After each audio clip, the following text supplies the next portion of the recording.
So hello guys. तो Marvel और DC में डीसी अपनी अलग ही स्थान रखता है अपनी स्टोरी टेलिंग में, उसके बाद इसके मल्टीवर्स में, क्योंकि भाई बहुत ही ज़्यादा बढ़िया स्टोरी निकल के आती है। मतलब कि किंग ऑफ स्टोरी डीसी को ही बोला जाता है, किंग ऑफ कॉमिक्स डीसी को ही बोला जाता है। भले इसकी मूवीज़ नहीं चली पर भाई कॉमिक्स में जलवे हैं इसके। आज हम बात करने वाले हैं top 10 most powerful बिंग्स characters in DC comics. अब इसमें हम एक लीग वाइज डिसाइड करेंगे, क्योंकि भाई डीसी में टॉप 10 ढूंढना मतलब कि भाई बहुत ही ज़्यादा मुश्किल काम है। क्योंकि देखो डीसी में वर्टिगो भी आ जाता है, और वर्टिगो भाई खासकर बहुत ही ज़्यादा डार्क है, और उसमें बहुत ही ज़्यादा पावरफुल पावरफुल आर्क एंजल्स भी आ जाते हैं। कुल मिला के बहुत ही ज़्यादा गॉडली बींग्स आ जाते हैं अपने वर्टिगो में, और मुझे सबसे ज़्यादा पसंद है वर्टिगो ही, क्योंकि भाई बहुत ही अलग यूनिक इनकी स्टोरी चलती है। डीमंस बहुत ही आते हैं, मज़ा आ जाता है। बात करेंगे किसी दिन top 10 best vertigo story lines में, जिसमें हल्का फुल्का स्टोरी भी एक्सप्लेन करेंगे। बड़ा मज़ा आएगा उसके में, क्योंकि भाई वो वेम्पायर्स वगैरह ये सब वाली, स्वर्ग नर्क वगैरह ये सब की दूसरे दूसरे मल्टीवर्स की स्टोरीज पे भी वो फोकस करता है, और बहुत ही ज़्यादा डार्क क्रीपी है, एडल्ट्स के लिए बनी हुई है। जहाँ मार्वल डीसी ज़्यादातर गुड वर्सेस एविल चलती है, पर वहाँ भाई अलग ही कांड होते हैं। तो उसके बारे में आगे फ्यूचर में बात करेंगे, पर उसके करेक्टर्स इसमें आएंगे।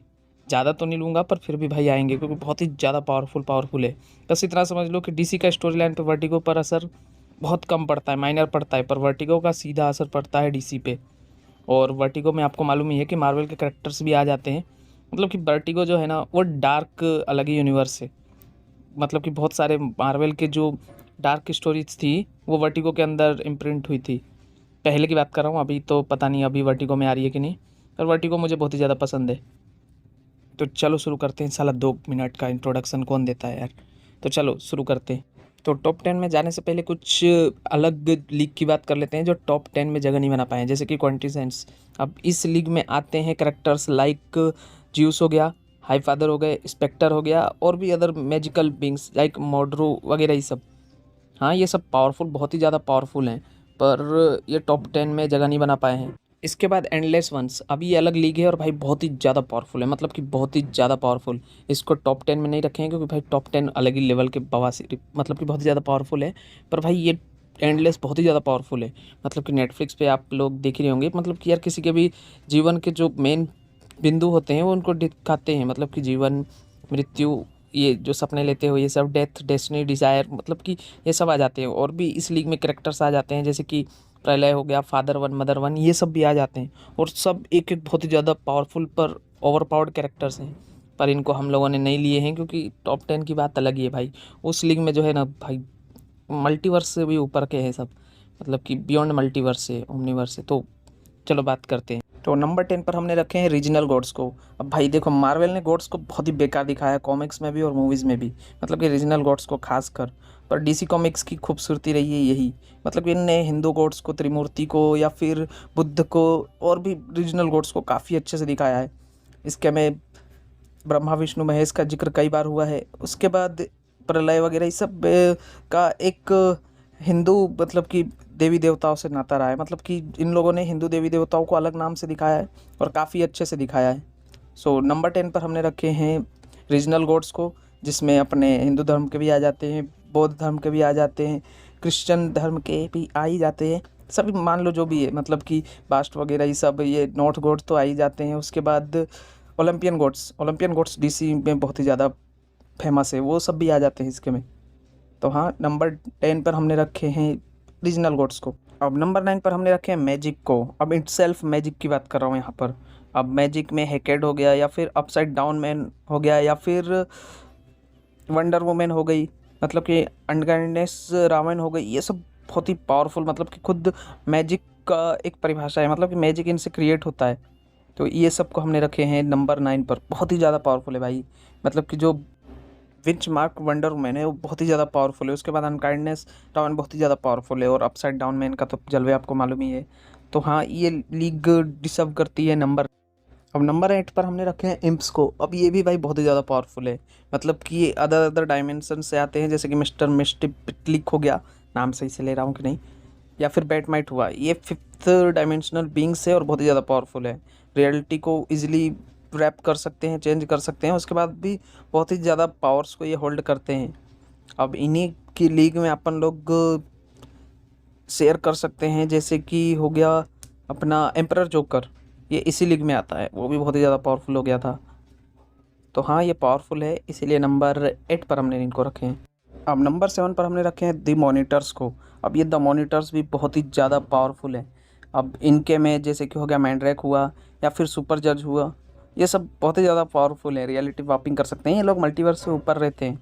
इनमें और भी उदाहरण जैसे कि कॉस्मिक आर्मर सुपरमैन, वो भी इसी में आ जाता है।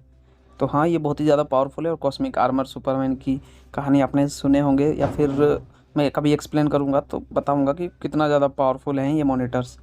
मतलब कि यार, ये मल्टीवर्स को ख़त्म करने वाले होते हैं।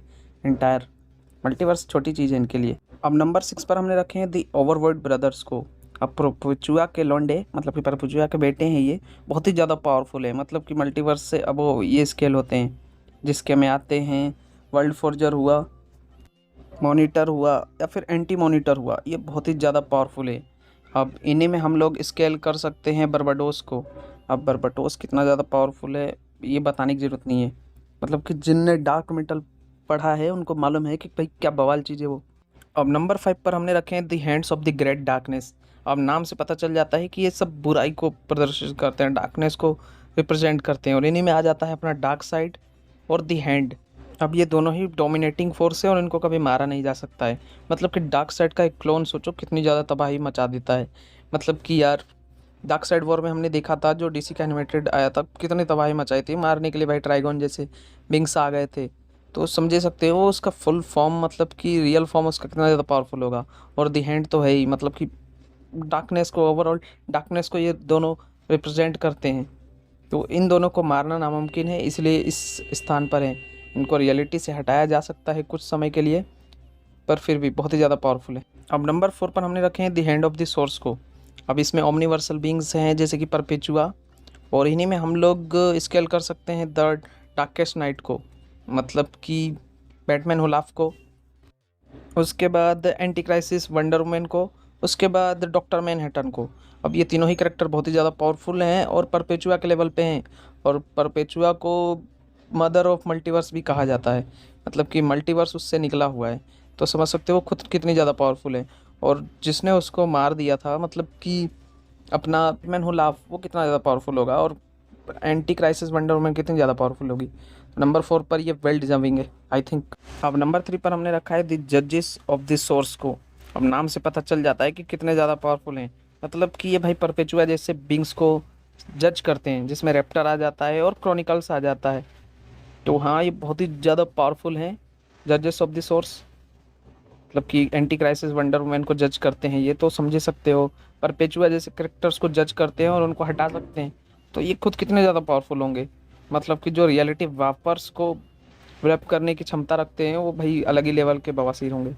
तो हाँ, ये है भाई, पावरफुल हैं सब।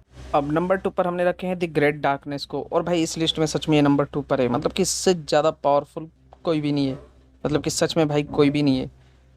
जो नंबर 1 पे है वो तो है ही, पर भाई उससे के बाद कोई भी नहीं, इसलिए तो नंबर 2 पर है यार। Common sense.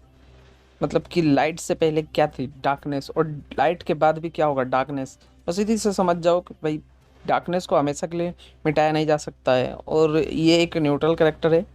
मतलब कि ज़्यादा इसके अपेरेंस नहीं है, पर फिर भी भाई कुछ करेक्टर्स को ये पावर अप कर देता है। अब इसी स्थान पर हम लोग स्केल करेंगे ओवरसोल स्पेक्टर को भी, क्योंकि भाई बहुत ही ज़्यादा पावरफुल हो गया था स्पेक्टर। तो उसके बारे में कभी वीडियो में बात करेंगे, बहुत ही ज़्यादा पावरफुल है, और उसको भी नंबर 2 पर ही रैंक करेंगे हम लोग द ग्रेट डार्कनेस के साथ। अब नंबर 1 पर हमने रखे हैं सोर्स को, राइटर को, या प्रेजेंस को, जो भी बोलो, ये तीनों एक ही हैं। और तीनों जो हैं वो कहानियों को लिखते हैं।